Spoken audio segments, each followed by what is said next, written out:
Bonjour à tous et bienvenue dans ce premier live de l'année pour ActinVision. Nous sommes très contents de vous retrouver aujourd'hui pour vous présenter les nouvelles fonctionnalités de la nouvelle version de Tableau, la 2020.4. Donc pour ceux qui ne me connaissent pas, je suis Alexis Dalloz, je suis Sales Manager chez ActinVision et je suis accompagné de Simon qui m'accompagnera tout au long du live. Exactement. Bonjour à tous, je suis Simon Gérand, consultant Analytics. Depuis 1 an chez ActinVision et je travaille essentiellement sur Tableau que j'aurai l'occasion de vous présenter aujourd'hui avec quelques nouvelles fonctionnalités. Donc bon, je pense qu'une grande partie d'entre vous connaissent déjà ActinVision. Pour ceux pour qui ça ne serait pas le cas, je vais rappeler un petit peu ce que nous faisons. Alors on est une société qui est spécialisée dans tout ce qui touche à la valorisation de la donnée. Que ça soit à travers de la collecte de données dans les différents environnements de nos clients, la préparation et l'intégration de ces données dans des entrepôts de données pour permettre justement une meilleure analyse derrière avec justement des outils comme Tableau Software qui permettent de mettre en valeur la donnée à travers la data visualisation. On a également une filiale qui s'appelle ActinWay, qui est spécialisée dans toutes les activités de formation autour de la data, qui a une offre très complète, avec notamment des formations sur Tableau, mais pas que, plein d'autres technologies. Donc évidemment, nous sommes partenaires de plusieurs éditeurs, mais aujourd'hui, c'est de Tableau dont on va parler, notamment pour cette nouvelle sortie majeure de version, la 2020.4. Alors Tableau, pour ceux, si vous êtes connectés aujourd'hui, et puis pour ceux qui connaissent déjà le monde de la BI, c'est inutile de le représenter, mais bon, quand même, un petit rappel, c'est un des leaders mondiaux de la data visualisation en self-BI, tout simplement. C'est une entreprise américaine basée à Seattle, qui a été fondée en 2003, qui a été rachetée il y a 2 ans maintenant par Salesforce pour 15,7 milliards de dollars, et qui a été un des premiers éditeurs à proposer l'analyse de données en self-BI. Self-BI, ça veut dire quoi? Ça veut dire que tout à chacun peut venir utiliser Tableau pour valoriser ces données, les mettre en valeur, créer des tableaux de bord puissants pour prendre derrière de meilleures décisions. Alors, petit rappel sur ce live, comment ça fonctionne. Donc, nous sommes en direct sur LinkedIn. Vous avez un chat dans lequel vous pouvez poser vos questions. On y répondra en fin de démonstration. Et voilà, donc n'hésitez pas à interagir, poser toutes les questions que vous souhaitez. Alors, qu'est-ce que 2020.4 nous apporte dans cette nouvelle version? Alors, plusieurs choses. Il y a tout d'abord sur l'aspect cartographique le multicouche. Alors ça, c'était une fonctionnalité très très attendue et la démonstration d'aujourd'hui va y accorder une large part. Il y a également, Simon, il y a le dashboard de monitoring sur Tableau Server Management qui est maintenant également disponible pour Linux parce qu'avant, ce n'était pas le cas. Oui, tout à fait. Avant, il n'y avait que Windows et maintenant, c'est sur Linux. Exactement, c'est ça. Donc il y a ça, il y a également, ah oui, grosse nouveauté, c'est la possibilité d'avoir Tableau Prep dans le navigateur. Oui, ça va faciliter beaucoup justement la préparation de données, même si on n'a pas accès directement à la version desktop de Tableau Prep. D'accord. Ça peut être un vrai avantage pour le faire directement. Donc juste pour que ce soit clair, quand on dit navigateur, c'est navigateur de tableau desktop, pas navigateur internet? Si, navigateur internet, ok. Oui. Ok, donc Chrome, Firefox. Comme on travaille sur Tableau serveur pour créer des visualisations, on pourra faire la même chose avec Tableau Prep pour commencer à faire un petit peu de préparation de données. Bah, ça sera pourquoi pas l'objet d'un prochain live où on montrera justement cette fonctionnalité qui, en tout cas, à mon sens, a l'air très très intéressante. Donc, le dashboard monitoring sur Linux, le multicouche sur Tableau desktop, le Tableau Prep dans le navigateur. On a aussi quelques nouvelles fonctionnalités mineures comme des nouveaux commentaires multilignes qui peuvent être assez utiles pour le débugage par exemple, commenter plusieurs lignes d'un seul coup assez facilement. C'est une qui est utile pour les gens qui développent sur Tableau desktop.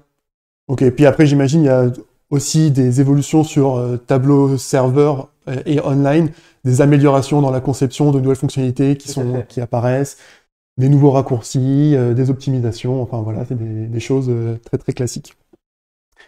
Donc comme je disais, on va vous présenter aujourd'hui un dashboard que Simon a développé et qui va apporter pas mal d'importance à la cartographie. Si vous avez des questions, n'hésitez pas à les poser dans le chat, on y répondra à la fin. Et Simon, the floor is yours. Alors, je vais vous présenter un tableau de bord dans lequel on visualise des données de Vélib, de bar dans la région parisienne. Donc l'objectif, c'était de récupérer des données des bars directement en open data et les données des Vélib et des stations Vélib, notamment de la disponibilité des vélos en direct, et pour finalement planifier en fait un itinéraire depuis un bar pour se rendre ensuite chez soi ou inversement depuis chez soi vers un bar en connaissant la disponibilité des vélos électriques, mécaniques, etc.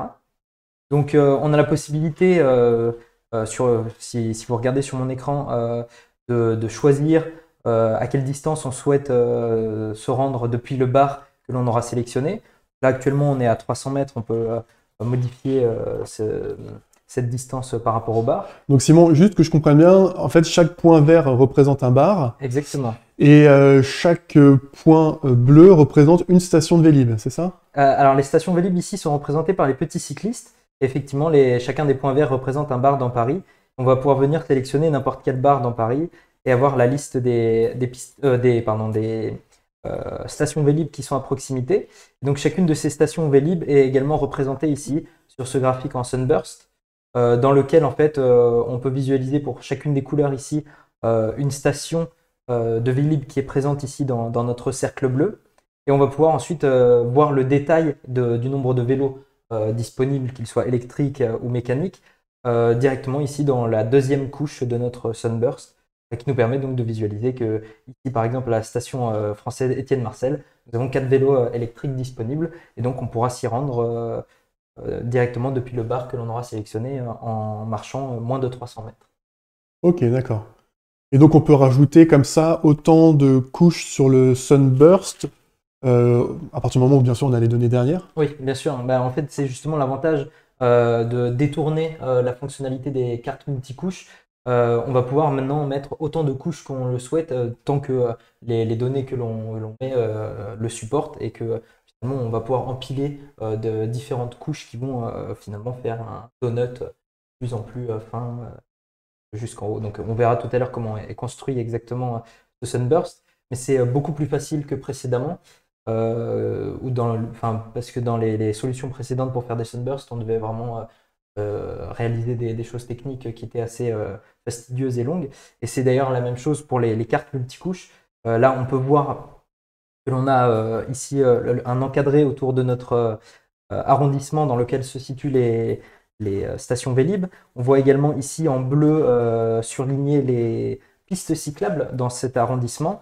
Et on voit après donc, le buffer ici avec donc, les 300 mètres autour de notre bar, les bars et les stations Vélib. Donc tout ça, ce sont plusieurs couches les unes sur les autres que l'on ne pouvait pas faire précédemment, puisqu'on pouvait auparavant tricher un petit peu en faisant des axes doubles sur les cartes, mais finalement on n'obtenait que 2 couches superposées l'une sur l'autre en visualisation. Donc 2 niveaux d'information seulement avant. Exactement. Et maintenant, possibilité illimitée. Exactement. Possibilité illimitée dans la limite, bien sûr, des performances de l'ordinateur.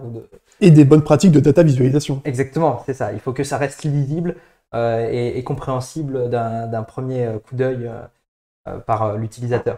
Ok, très clair. Je vous propose peut-être de regarder comment est construite la map. Simplement, donc, je vais créer une nouvelle feuille.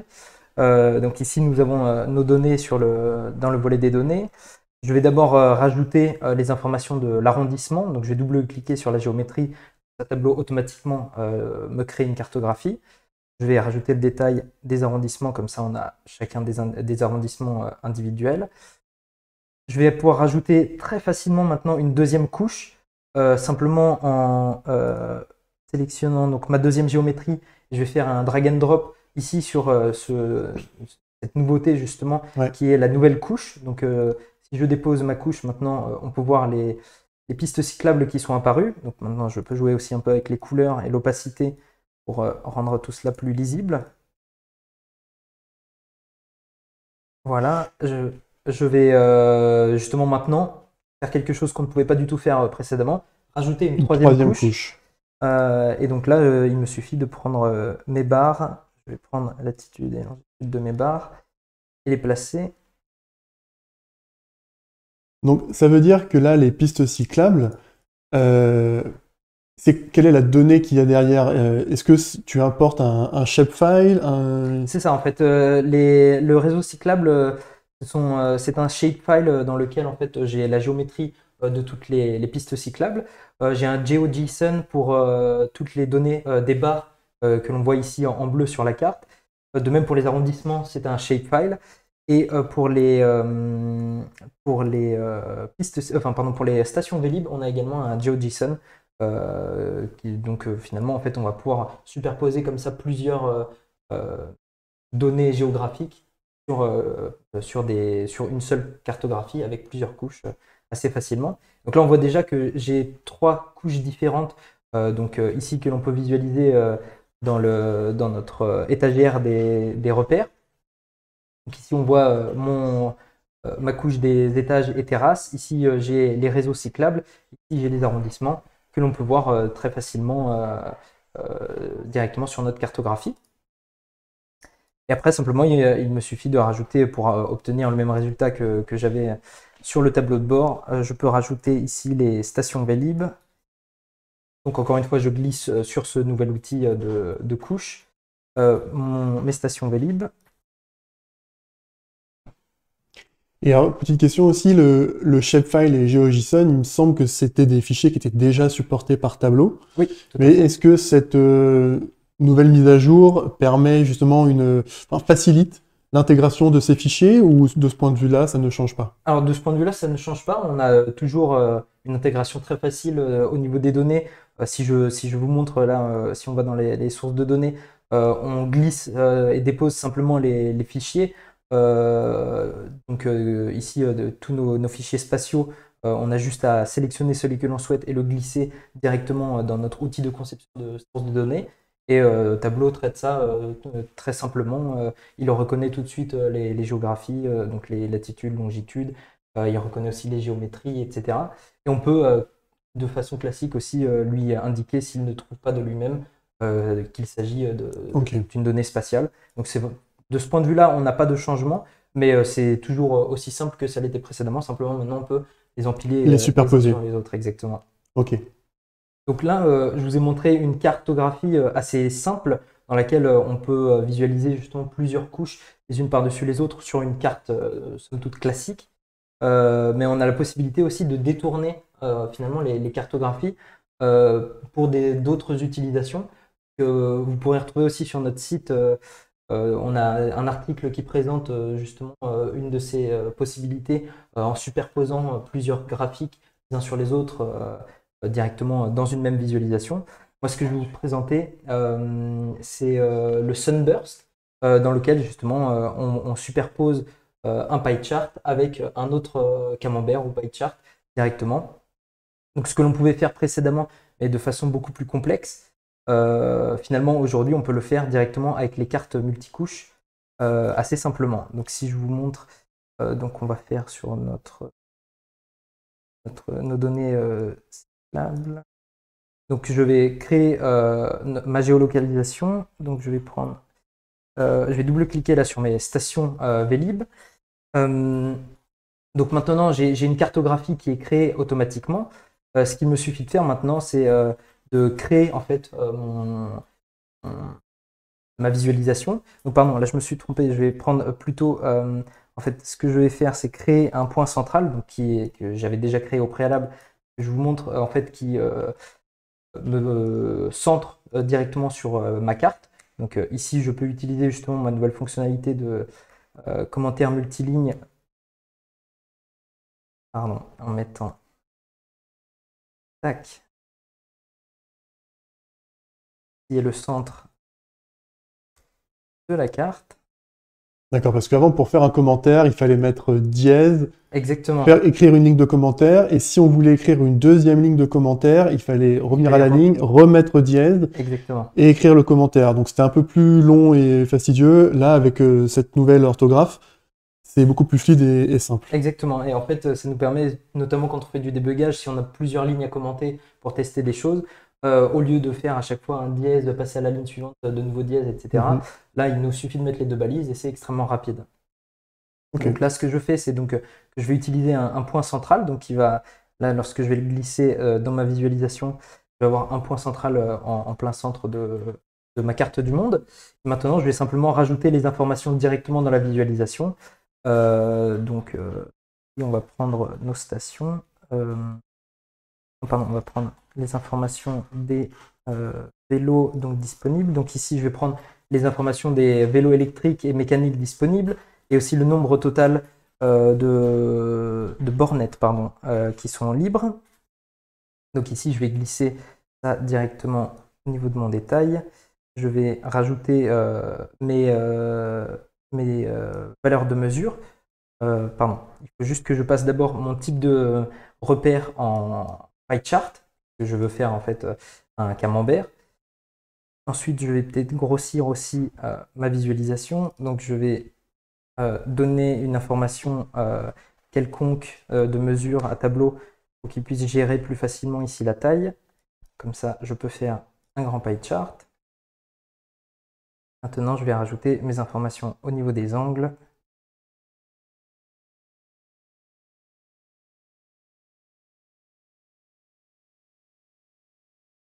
Prendre ici donc les informations de mes bornes. Donc ici, je veux le nombre de bornettes libres, les nombres de vélos électriques et mécaniques.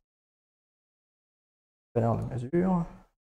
Je vais mettre de la couleur donc aussi en fonction de mes noms de mesure. Maintenant, j'ai donc la subdivision ici de mes vélos, de mes bornettes libres, de mes vélos électriques et de mes vélos mécaniques qui sont disponibles. Je vais diviser tout ça aussi en fonction de mes stations. Donc, je vais. Donc pour l'instant, si je comprends bien, tu as juste fait un seul calcul pour définir que c'était le centre de la Terre, mais sinon tu as fait que du drag and drop. C'est ça, pour l'instant c'est tout simple, que du drag and drop. Donc là en fait maintenant je me retrouve avec le détail de chacune de mes stations et des bornettes qui sont libres, des vélos disponibles, etc. Ouais. Donc maintenant ce que je vais faire c'est, pour que ça reste lisible, je vais filtrer sur quelques stations uniquement. Donc je vais prendre 4 stations par exemple. Et donc maintenant ce que je vais pouvoir faire c'est directement superposer à cela une deuxième couche de cartes qui va en fait me créer mon pie chart, mon deuxième niveau de pie chart. Pour ça, je vais récupérer de nouveau mon point central et rajouter de nouveau ce même point central directement sur ma nouvelle couche. Donc on peut voir ici un petit point gris qui apparaît. Donc, je vais le faire grossir avec une mesure. Je vais donner à Tableau une mesure qui vaut toujours la même chose, c'est juste ça permet à Tableau plus facilement de gérer les tailles. Donc ici, on voit effectivement que j'ai la deuxième partie de mon pie chart qui apparaît. Ici, je vais pouvoir juste mettre mes noms de stations et donc finalement obtenir un sunburst tout à fait classique. Donc il faut que je rajoute ici les vélos totaux disponibles, nombre de places dans la station, voilà. Et maintenant, on voit donc, bon, on n'a pas encore les bonnes colorations, mais on voit effectivement ici donc, on a une station, puis le détail du nombre de vélos disponibles, une autre station avec le nombre de bornettes disponibles, ici le nombre de vélos électriques disponibles, et ici le nombre de vélos mécaniques disponibles. Donc pour l'instant, c'est quelque chose que l'on pouvait faire précédemment dans Tableau en travaillant un petit peu sur la visualisation. Maintenant, justement, ce qu'on peut faire, c'est faire de cela un donut, enfin un double donut finalement. De nouveau, très simplement, juste en glissant de nouveau mon point central, créant finalement une nouvelle couche. Donc de nouveau, je vais mettre... Donc au final, cette mise à jour multiplie les possibilités d'un point de vue cartographique, mais aussi d'un point de vue, on va dire, de type de graphique et de visualisation. C'est ça, en fait, beaucoup de visualisations sont rendues beaucoup plus simples à créer avec cette nouvelle fonctionnalité. Et en plus, ça pourra éventuellement donner des idées aux personnes qui ont le plus de curiosité à essayer de trouver des nouvelles visualisations à réaliser avec justement ces nouvelles fonctionnalités. Donc là, j'ai ma visualisation qui commence à ressembler à quelque chose. Maintenant, ce qui m'embête, c'est quand même le fond de la carte, puisque on est encore sur une cartographie. La seule chose qu'il me reste à faire, en fait, c'est ici d'aller dans les options de map et de choisir un fond ici non plus light, non plus normal, dark ou autre, mais simplement juste retirer le fond. Et maintenant, en fait, je passe finalement sur une visualisation classique de donut multi-étage. Et après, donc, il s'agit de faire du formatage pour retirer les lignes comme on peut le faire. Voilà. Après, c'est de la cosmétique. Voilà, après, c'est de la cosmétique, mettre les bonnes couleurs, etc. Si on retourne sur le dashboard dans lequel le visuel est déjà terminé, on peut rentrer ici dans notre Sunburst, un endroit où on a plus de stations. Voilà. On a exactement la même construction. On voit bien ici 3 points centraux qui ont été utilisés pour justement réaliser les 3 couches. Et finalement, après, donc ici, à chaque fois, un premier niveau de pie chart pour un détail général sur les stations qui sont à proximité de notre barre. Et puis ensuite, le détail ici avec la même coloration et une nuance juste de couleur pour avoir le détail de nombre de bornettes libres, nombre de vélos mécaniques et électriques disponibles dans cette station. Ok. Au total, combien de temps après, enfin, à peu près tu as utilisé pour faire la conception de ce dashboard? Je ne parle pas forcément de la collecte de données, d'informations à droite à gauche, mais vraiment pour la réalisation de ce dashboard. Alors là, comme on a pu le voir, j'ai pu réaliser très rapidement cette visualisation, enfin ces 2 visualisations. Et après, simplement, effectivement, c'est du formatage et donc du peaufinage. Je pense que 1 heure suffit pour réaliser ces 2 graphiques et en faire quelque chose d'esthétique et de compréhensible assez facilement. Ok.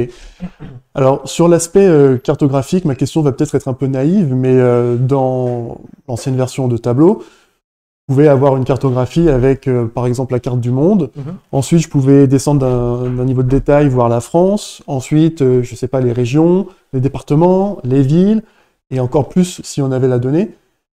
Est-ce que tu peux expliquer la différence entre cette nouvelle fonctionnalité de multicouche avec ce qui existait déjà de filtre, ou je ne sais pas comment, oui, bien sûr. Mais en fait, comment le dire? ce que tu as présenté, justement les niveaux des pays, des régions, des villes, c'est une hiérarchie en fait qui nous permet justement de zoomer sur la donnée, donc finalement d'aller plus dans le niveau de détail de la donnée. Alors que là, on a vraiment la possibilité de gérer plusieurs données visualisées en même temps sur une même cartographie. Et donc, que ce soit des niveaux de détail différents ou même carrément des informations complètement différentes, comme c'est le cas ici, entre les stations Vélib et les bars, par exemple, qui sont des informations provenant de sources de données différentes directement. Ok. Là, on a vu, tu avais intégré des pistes cyclables donc, que tu as dû trouver en open data. Mais en backstage, si je puis dire, tu m'as aussi montré qu'on pouvait avoir la topographie des bars. Oui. C'est ça? Est-ce que tu peux nous montrer juste Bien sûr, ça oui. En fait, parce que ça peut être intéressant pour certaines personnes, je pense. Bien sûr. En fait, c'est quelque chose qui existait déjà avant, mais justement, effectivement, en superposant les couches, ça peut être intéressant parfois d'avoir cette notion de topographie visible. Donc là, si je prends la géométrie, en fait, c'est une géométrie, donc finalement des polygones qui sont créés, qui sont générés, et donc Tableau interprète ces polygones pour les afficher. Donc ici, effectivement, si on zoome, on peut voir les barres directement de façon visuelle. Si je mets ici, je rajoute les options de rue, on y verra mieux. Voilà, on voit ici justement donc, au bord des rues, en fait, sur les trottoirs, ici les différents bars avec les shapefiles en fait, qui nous donnent la géométrie de chacun des bars. Donc ça peut être vraiment intéressant pour certains clients. Je pense notamment par exemple aux personnes qui travaillent dans les collectivités publiques, qui ont besoin de positionner des bâtiments et de faire de l'urbanisme. Alors pour les collectivités, mais aussi pour les aménageurs urbanistes, ça c'est super intéressant. Finalement, avec cet ajout de la multicouche, Tableau se rapproche encore un peu plus des SIG, des systèmes d'information géographique, et touche vraiment une plus large population. Alors je pense aussi ce multicouche, ça peut aussi avoir d'autres impacts chez d'autres acteurs. La logistique, par exemple, transport et logistique, quand on veut voir dans un entrepôt où mettre des palettes, si on a exactement des shapefiles qui représentent la position des endroits de dépôt de palettes, on peut calculer les données en fonction du nombre de palettes déposées, le turnover, etc. Il y a plein d'autres cas d'usage qu'on pourrait trouver. Mais moi, je trouve que ce multicouche, c'est vraiment une très très grosse nouveauté. La cartographie a toujours été une force de Tableau, vraiment un élément différenciant, et là, il le renforce encore un peu plus.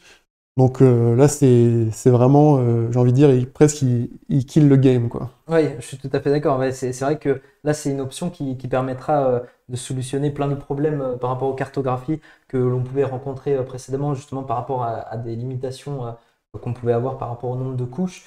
Mais on a aussi des nouvelles choses, des nouvelles options qui sont disponibles justement avec ce multicouche que je ne vous avais pas encore montré, mais on a la possibilité de masquer les différentes couches. Donc là, je viens de masquer les arrondissements. Je peux aussi masquer le réseau cyclable. Donc là, le réseau cyclable a disparu. Je peux faire la même chose pour les étalages. Et donc, on peut gérer vraiment le visuel de nos différentes couches.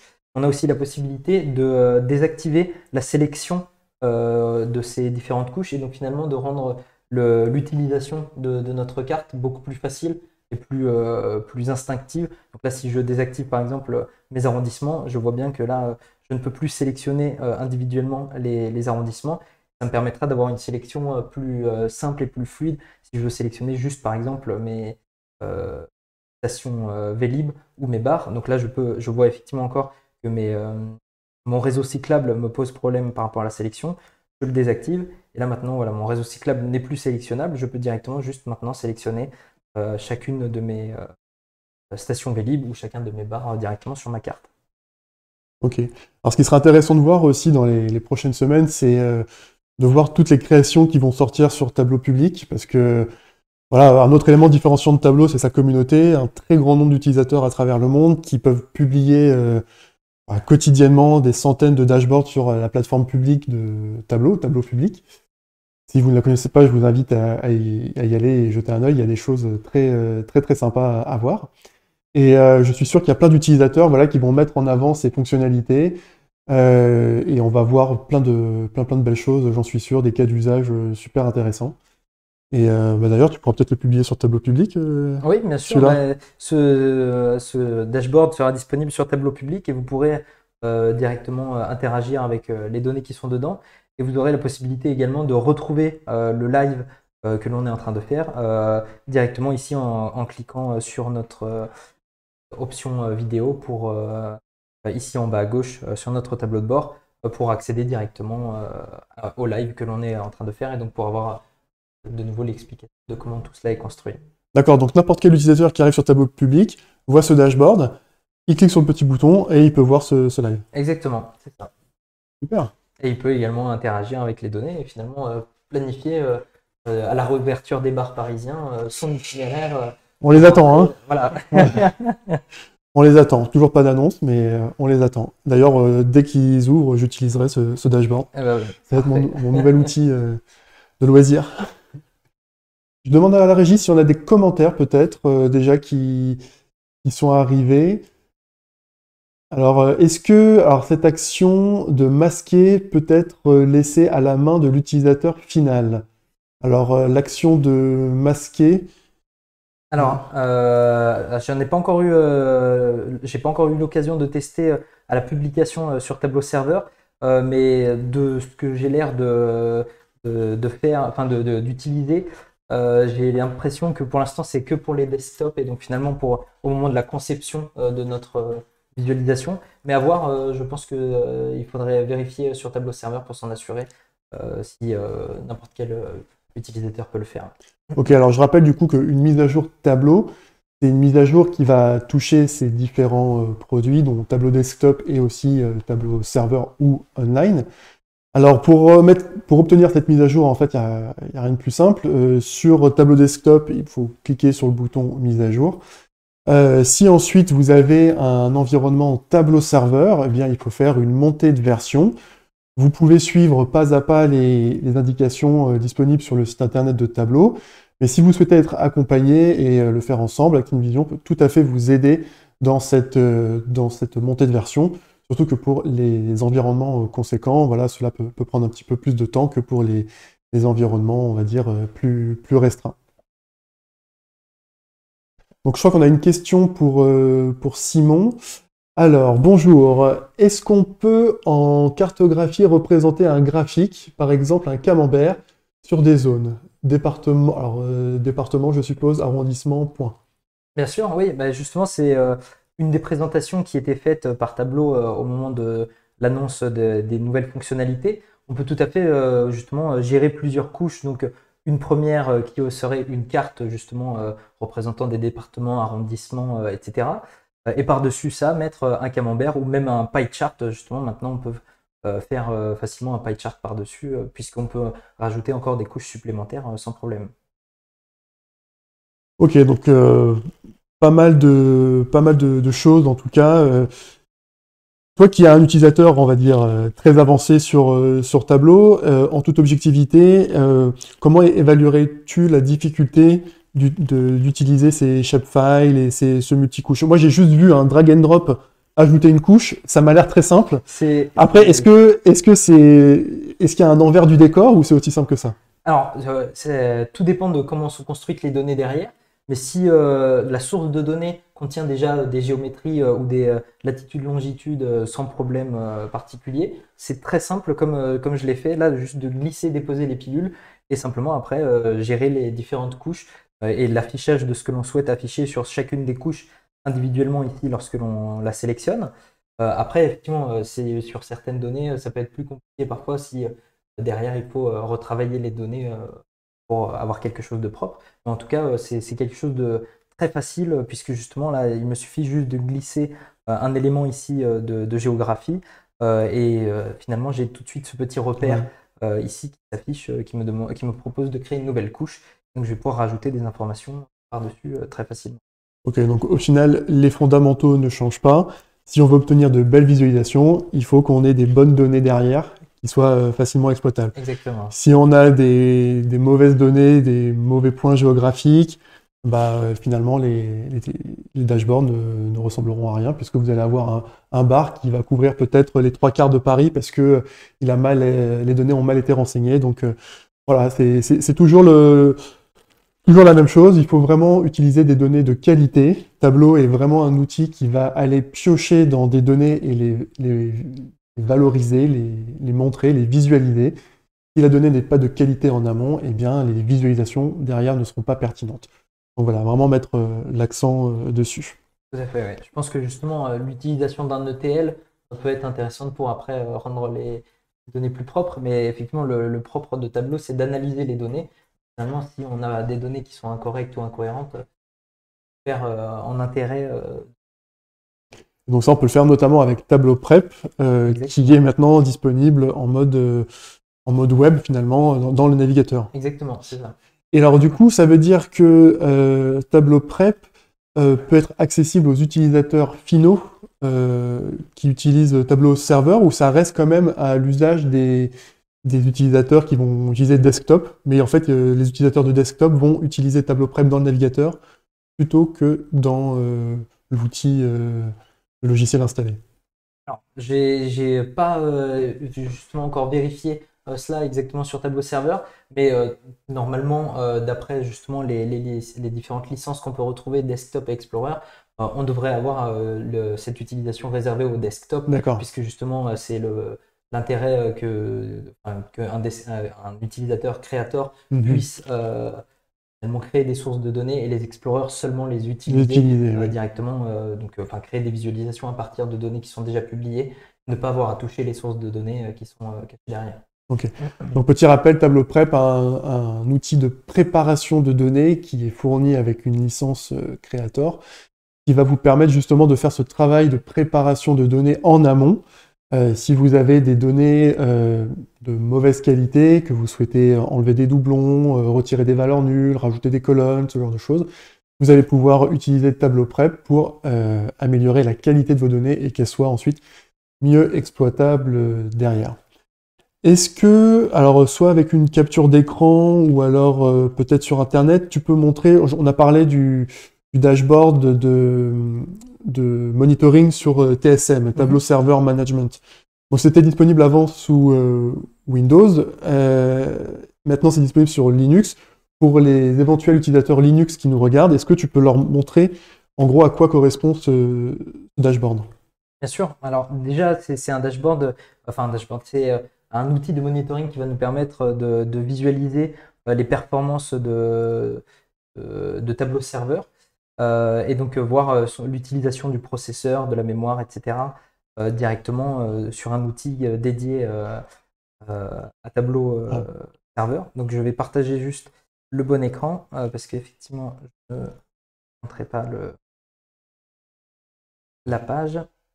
Est-ce que la régie, quand on voit bien voilà, donc en fait c'est un outil de monitoring comme celui que l'on voit à l'écran qui nous permet donc justement de voir l'utilisation du processeur, de la mémoire, du disque et de l'internet pour voir quelle est l'utilisation et surtout monitorer et mieux mesurer finalement l'utilisation de Tableau Server pour finalement adapter en fait les ressources par rapport à son utilisation. Ok, donc c'est pas un dashboard de monitoring sur l'usage des tableaux de bord par les différents utilisateurs. On est vraiment sur un tableau de bord de monitoring des performances infra et techniques. Oui, en fait, ce sera plus lié à Tableau Services Manager, justement pour de l'optimisation de Tableau Server, plutôt que en fait, de l'optimisation des classeurs ou du nettoyage des sources de données inutilisées par exemple sur Tableau Server. Et pour ceux qui nous regardent, évidemment, si vous utilisez ce dashboard sur votre Tableau Server Management et que toutes les courbes sont en rouge, je vous invite à appeler ActineVision pour que nous vous aidions à réparer les problèmes que vous rencontrez. Ok, donc on a parlé cartographie avec le multicouche, on a parlé des commentaires, des zones de commentaires multilignes. Oui. Que tu as montré. On a parlé donc de ce nouveau dashboard de monitoring pour Linux. On a parlé de tableau prep dans le navigateur. Alors là, par contre, je crois qu'on n'a pas de visuel. Non, j'en ai pas pour le moment parce que on n'est pas nous-mêmes monté sur Tableau Server sur la nouvelle version. Ok, Ça ne saurait tarder. On aura d'accord, l'occasion ok. de le tester. Ok, super. On a fait... Tu vois d'autres peut-être fonctionnalités à montrer que j'ai pas abordées ou... Alors, il y aurait plein de possibilités, effectivement, avec le multicouche, de présenter de nouvelles choses. Mais je vous invite encore une fois à aller sur notre site pour retrouver le travail de l'un de nos consultants qui a justement montré encore une autre utilisation du multicouche pour faire des visualisations de façon plus simple que précédemment sur une même feuille directement. Et donc Ok, finalement, en fait, tout centralisé dans une même feuille, ça permet d'afficher des données enfin, sur un même niveau de détail beaucoup plus simplement et puis après de créer les tableaux de bord encore plus aisément. d'accord. Bah on mettra peut-être le lien de l'article dans le chat si c'est pas peut-être déjà fait. Je me tourne vers la régie pour savoir si on a de nouveaux commentaires, de nouvelles questions. Ça veut dire que ça a été peut-être assez clair, j'espère en tout cas. En tout cas, oui, sur les... Moi, ce que je vois, c'est vraiment le multicouche, le multi-layer apporté par cette nouvelle version. Je pense que ça va... plein de gens vont avoir de nouvelles... comment dire, de nouveaux cas d'usage qui vont ressortir. Et c'est des questions que j'ai souvent eues d'ailleurs, justement, de les shapefiles, comment les matérialiser, etc.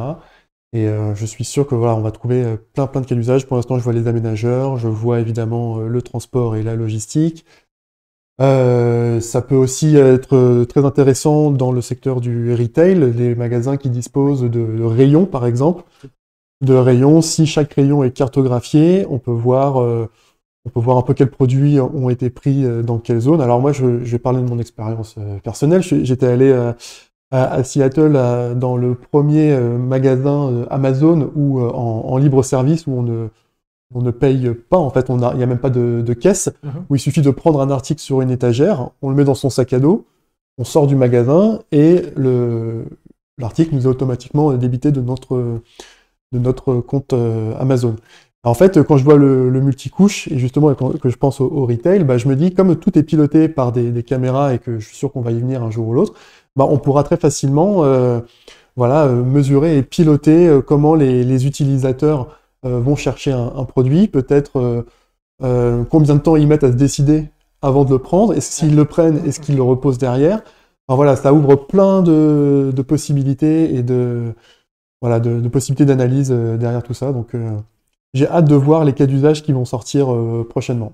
Oui, j'ai aussi hâte de voir les nouvelles visualisations qui seront proposées, en tout cas les nouvelles façons de faire des visualisations, peut-être plus simplement que précédemment, parce que c'est effectivement, Tableau est un outil très performant qui permet de faire énormément de types de visualisations. Enfin, on peut vraiment imaginer comme presque toutes les visualisations que l'on peut s'imaginer, on peut les réaliser sur Tableau. Simplement, parfois, effectivement, on va devoir utiliser des moyens détournés plus compliqués pour arriver à nos fins. Et justement, ce multicouche, par exemple, permet de réaliser des choses qui étaient précédemment plus fastidieuses de façon très simple. Là, justement, comme on l'a vu, juste avec quelques drag and drop. Euh, C'est vrai, tu en as parlé tout à l'heure, mais un des autres points différenciants de Tableau, c'est cette faculté à s'amuser avec la solution, parce que, en gros, tout est possible avec Tableau. C'est pas un discours de commercial, mais vraiment, en tordant la solution de toutes ses coutures, on peut arriver à faire des graphiques et des visualisations incroyables. Ça nécessite voilà, un petit peu de créativité. Et bah, c'est bien de voir que Tableau continue d'évoluer et de proposer ces visualisations parfois techniques, maintenant accessibles facilement avec quelques clics, mais toujours avec la promesse de nouvelles fonctionnalités, de nouvelles visualisations. oui. Très bien. Oui, juste sur la partie évolution de Tableau, je ne l'ai pas mentionné tout à l'heure en introduction, mais Tableau fait partie des leaders de la data viz et en self BI. Tous les ans, il y a le Magic Quadrant qui sort, qui est édité par comment dire, un organisme tiers qui s'appelle le Gartner. Eh bien, il devrait d'ailleurs sortir la nouvelle version dans quelques semaines maintenant. Ça fait depuis plus de 10 ans maintenant que Tableau est leader dans ce classement, et donc on pourra voir dans quelques semaines si c'est toujours le cas, mais je ne me fais aucun souci. Moi non plus. Voilà, bah écoutez, dernier tour sur les commentaires. Est-ce qu'il y a d'ultimes questions?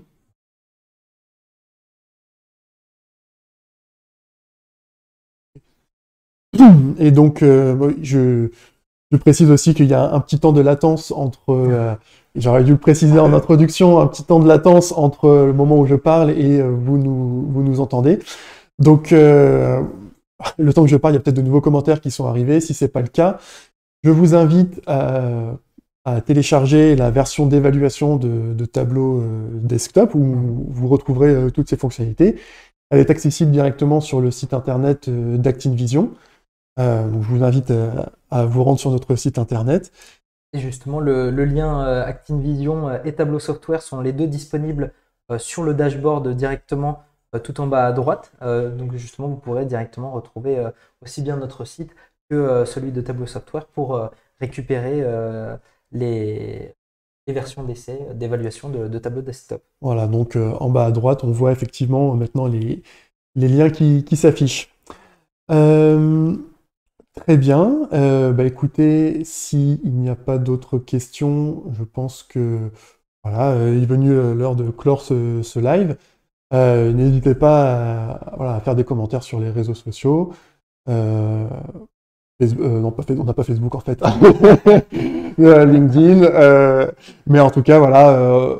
Ou à nous écrire directement, à nous joindre directement aussi sur notre site internet. Si vous avez un projet très spécifique, que vous souhaitez un accompagnement ou des conseils, vous pouvez également nous contacter via le formulaire de contact sur notre site internet.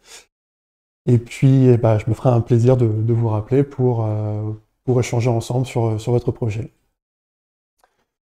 Voilà, encore une fois, je vous remercie et puis je vous dis à très bientôt. Et puis encore merci à Tableau et à Simon d'avoir partagé son travail. Merci Alexis, et puis merci à la régie aussi qui a été là pour faire ce live. Et merci à vous tous de nous avoir suivis et d'avoir regardé ce live ou cette rediffusion. Voilà, et je vois un commentaire qui dit « Merci pour ce live et vive Tableau, ça nous fait très plaisir. Vive Tableau ».